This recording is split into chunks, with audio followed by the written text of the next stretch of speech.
Federal agents say this was 27-year-old Richard Holzer's target, the Temple Emmanuel, a small synagogue in Pueblo, Colorado. The alleged white supremacist arrested after a sting operation when he was given what he thought were real bombs. The FBI says Holzer told undercover investigators he was planning to blow up the synagogue with dynamite and pipe bombs. Mr. Holzer indicated that he wanted to do something that would let Jewish people in the Pueblo community know that they are not welcome. The FBI says they covertly contacted Holzer in late September through Facebook, where he spewed hate, writing, "I wish the Holocaust really did happen. They need to die." He referred to his planned attack on Temple Emmanuel as "my mountain," and to Jews and the synagogue as a cancer to the community. I'm just ready to start crying, and I probably will.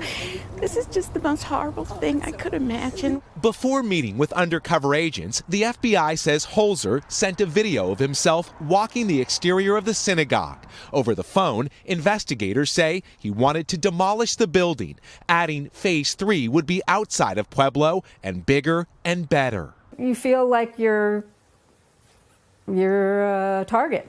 You're susceptible. If someone hates enough, they're going to find a way to be provocative.